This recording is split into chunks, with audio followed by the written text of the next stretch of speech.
Hola, buenas tardes. Yo soy Lucero Jiménez Pérez y el día de hoy les voy a presentar el tema fisiología del cortisol. Los doctores encargados de este módulo son el doctor Burga Toledo Francisco y el doctor Campos Martínez Tomás Eduardo. Vamos a empezar con la estructura química y la definición del cortisol. Bueno, el cortisol va a ser una hormona lipídica considerada como el principal glucocorticoide secretado por la corteza suprarrenal. Dentro de sus características químicas vamos a tener que su fórmula va a ser C21 por sus 21 átomos de carbono, H30 por sus 30 átomos de hidrógeno y O5 por sus 5 átomos de oxígeno, los cuales van a estar localizados en la posición 3, en la posición 11, en la posición 17, 20 y 21. Ahora sí vamos a pasar a la síntesis del cortisol. Primero vamos a ver que esta síntesis va a estar regulada por un mecanismo principalmente dado por la hormona liberadora de corticotropina o también conocida como CRH y por la hormona adrenocorticotropa, también conocida como ACTH. Entonces, ante un estímulo de estrés, el hipotálamo, en específico el núcleo paraventricular del hipotálamo, va a secretar CRH y esta, al ser liberado al sistema portohipofisiario, va a estimular a la adenohipófisis para que libere ACTH y esta, al ser liberada a la circulación sistémica, va a llegar al receptor de melanocortina 2 en la corteza suprarrenal para que libere cortisol. Y este cortisol va a tener un mecanismo de retroalimentación negativo al haber un incremento de los niveles de cortisol. Entonces esta va a inhibir al hipotálamo para que deje de producir CRH y va a inhibir a la adenohipófisis para que deje de producir ACTH. Y bueno, esta regulación también está dada por el proceso por la llegada del ACTH a la unión del receptor. Vemos aquí que este receptor va a estar a nivel de la membrana plasmática y va a estar acoplada a una proteína G estimuladora. Entonces, a la llegada del ACTH al receptor, va a estimular la proteína G y esta va a activar a la adenilciclasa para que por medio de ATP y active al AMP cíclico y al estar activado, al estar en aumento, de la proteína quinasa A del estado inactivo lo va a pasar a su estado activo para que fosforile proteínas o enzimas, en especial a la enzima colesterol hidrolasa o también abreviada como CEH, y también a la proteína STAR, que vamos a hablar un poquito más adelante de ella, y estas tomen como precursor a las lipoproteínas de baja densidad para que sinteticen colesterol libre. También se puede tomar como precursor del colesterol libre al acetato, pero es más común que se tome a estas lipoproteínas de baja densidad.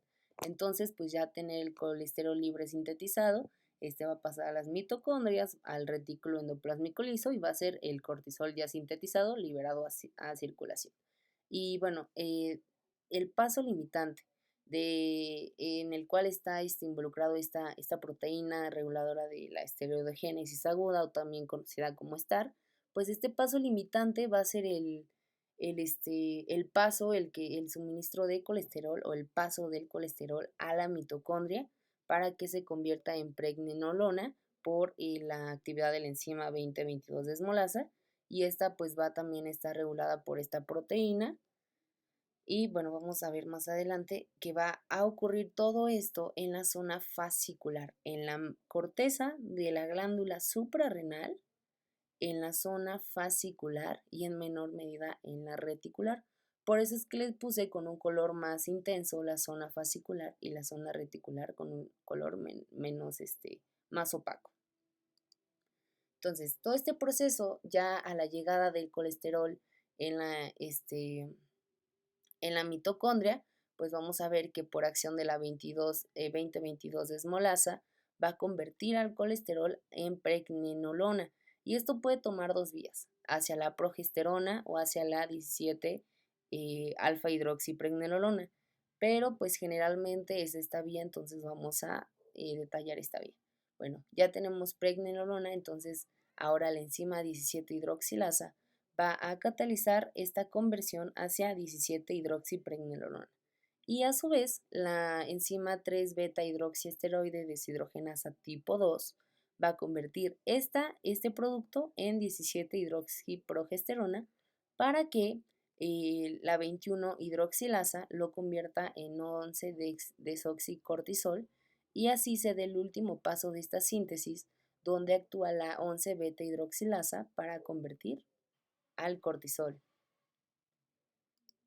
Y bueno, aquí tenemos el proceso un poco más detallado, donde tenemos todas las fases de la esteroidogénesis, pero pues vamos aquí a resumir la que nos compete en este caso, que va a ser la del colesterol, hacia pregnenolona, hacia 17-alfa-hidroxipregnenolona, hacia 17-alfa-hidroxiprogesterona, hacia 11-desoxicortisol y hacia cortisol. Y aquí vemos una tabla de las principales enzimas que ocupamos en esta síntesis, el gen donde están expresadas, la ubicación cromosómica, la actividad que tienen y la ubicación. Y ahora vamos a pasar al metabolismo de este cortisol. El metabolismo se va a dar principalmente a nivel hepático y también puede ser en otros órganos como a nivel renal. Y la excreción va a ser un 90% renal y un 10% hepático. Bueno, vemos primero que el cortisol va a llegar al hígado y por acción de la 4-reductasa va a ser convertido en dihidrocortisol para que posterior la 3-hidroxiesteroide deshidrogenasa lo pase a tetrahidrocortisol y pues puede ser conjugado con, con ácido glucurónico para pasar a glucurónico de tetrahidrocortisol. Sin embargo, el cortisol también puede tomar otra vía donde a nivel renal la 11-beta-hidroxiesteroide 2 lo va a transformar a su forma inactiva biológicamente, la cual es la cortisona, y también pues esta puede ser conjugada al igual que el tetrahidrocortisol con ácido glucurónico y se transforma en glucurónico tetrahidrocortisona. También en un porcentaje aproximado del 10%, este cortisol puede ser eliminado a través de la presentación de 17 cetoesteroides a nivel por orina. Este representa el 10% de la eliminación del cortisol. Bueno, vamos a ver algo muy interesante, el cortocircuito de cortisol-cortisona. Vamos a tener que el cortisol, como les comentaba, a nivel renal se va a encontrar con la enzima 11-beta-hidroxiesteroide deshidrogenasa, pero tipo 2, donde lo va a convertir en su metabolito inactivo, que es la cortisona. ¿Esto para qué? Para que no pueda unirse, no sea capaz de unirse al receptor de mineralocorticoide, es decir, tapa el paso del cortisol hacia este receptor. Entonces, pues la cortisona va a pasar a nivel hepático y aquí se va a encontrar con la enzima 11-beta hidroxiesteroide deshidrogenasa, pero ahora tipo 1, donde va a transformar la cortisona a su forma activa, el cortisol, para que ahora sí pueda unirse a su receptor.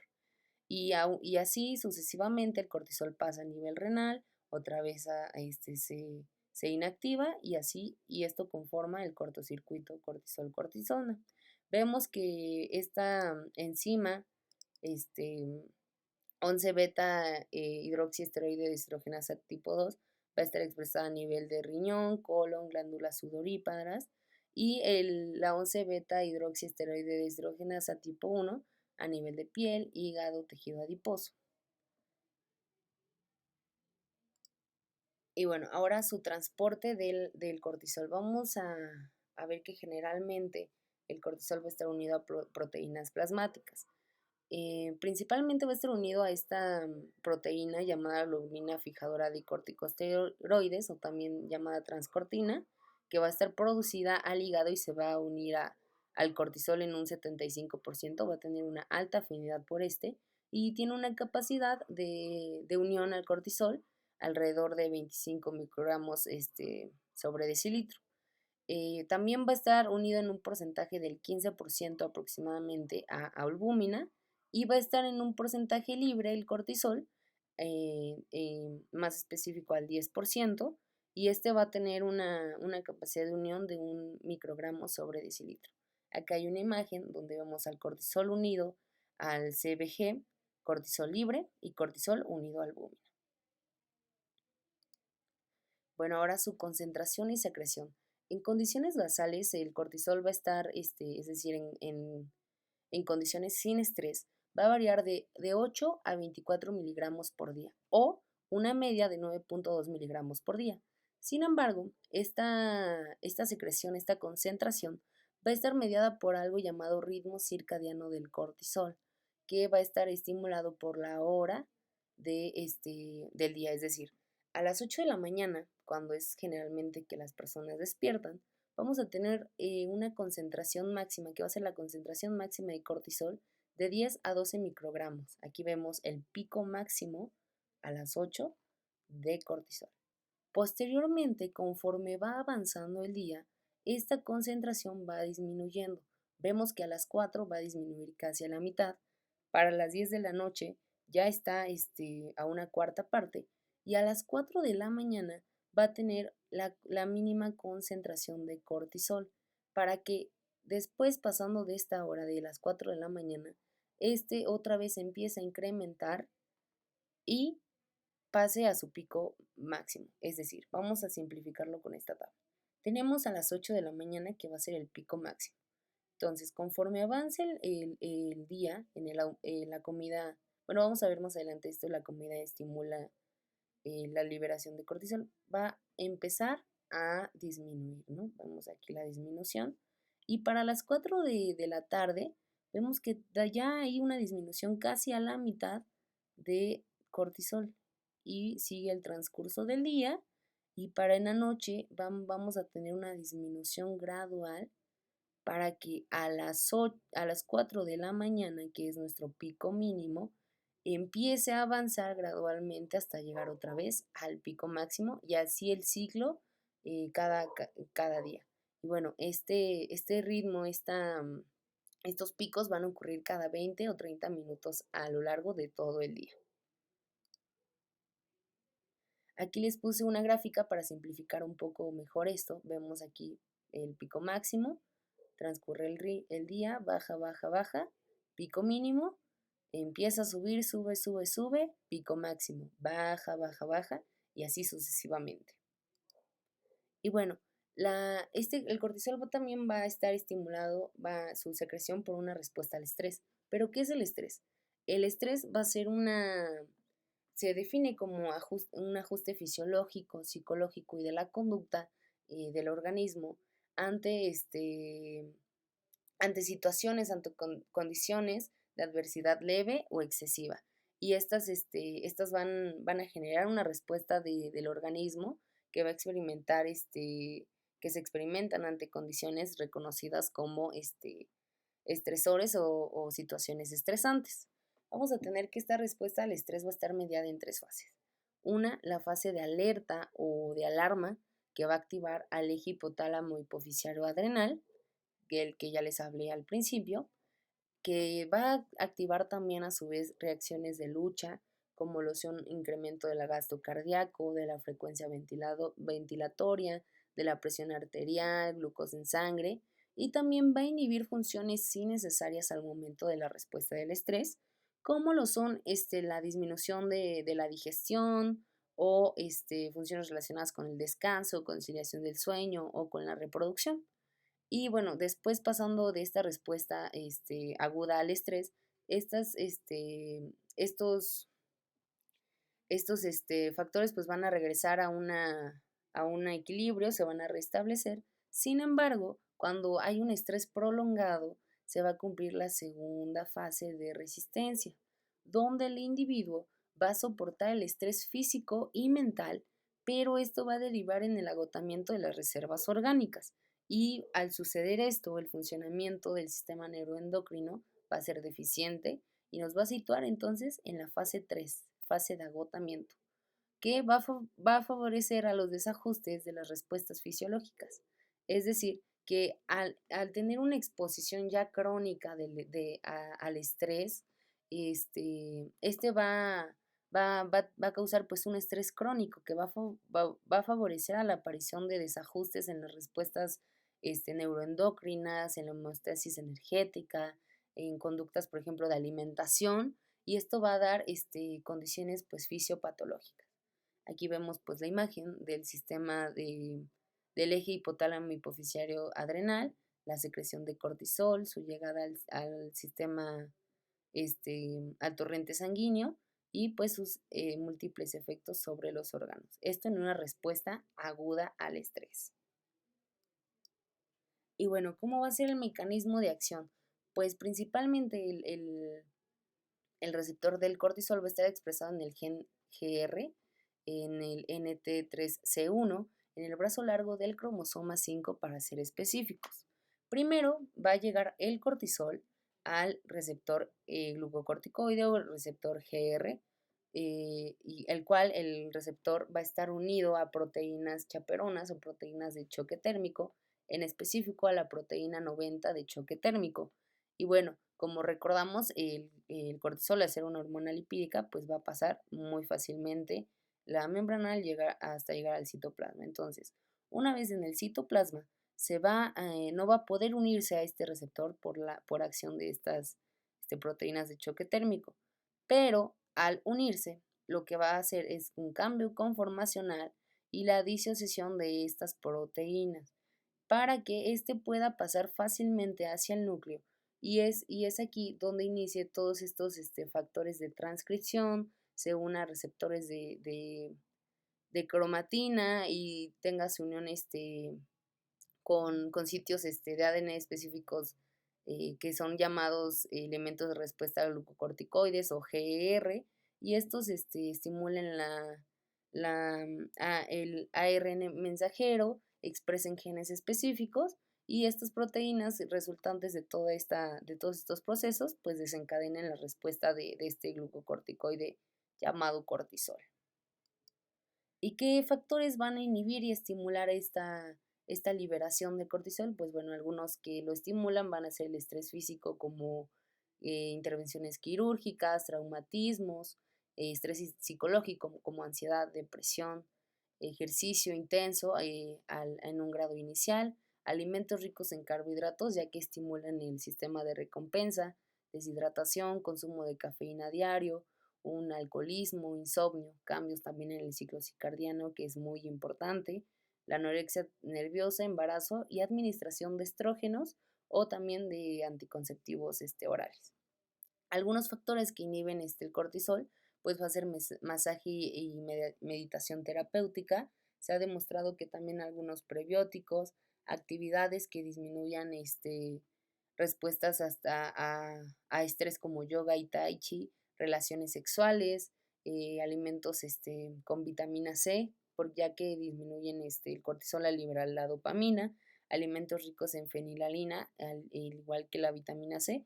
Este es un aminoácido que va a incrementar los niveles también de dopamina y disminuyen el cortisol, alimentos ricos en omega 3 y también pues actividades que estimulen, por ejemplo, la risa o risoterapia. ¿Y qué efectos pues va a tener el cortisol? Bueno, primero es muy importante decirles que el órgano blanco del cortisol va a ser todo el cuerpo, ya que el cortisol va a tener efectos sistémicos muy amplios, casi en todos los órganos. Vemos que va a influir en el metabolismo de carbohidratos, por ejemplo, va a aumentar la gluconeogénesis hepática al estimular enzimas claves como el fosfofenol piruvato carboxinasa, la glucosa 6-fosfatasa. También aumenta la respuesta hepática al glucagón, aumenta la síntesis de glucógeno y también pues su almacenamiento, va a inhibir la captación de glucosa en tejidos periféricos, pero aumenta la disponibilidad de glucosa para corazón y sistema nervioso, y también disminuye el transportador de glucosa mediado por insulina o GLUT4 en los adipocitos. En cuestión al metabolismo de proteínas, pues inhibe síntesis de proteínas,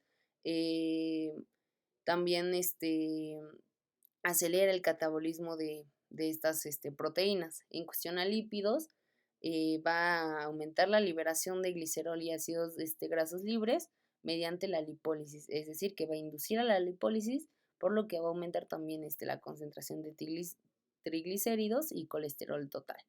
En cuestión al sistema inmune, puede tener efectos por administración o por efectos sistémicos, donde va a tener vemos que tienen muchísimos, como aumento de número de neutrófilos, disminuye también el número de linfocitos, la migración de neutrófilos para la respuesta inflamatoria local, por lo que por consecuencia reduce la respuesta inflamatoria local, disminuye la síntesis de inmunoglobulinas, estimula la apoptosis linfocitaria, en especial de linfocitos T, incrementa la producción de lipocortinas que inhiben a la enzima clave de la, de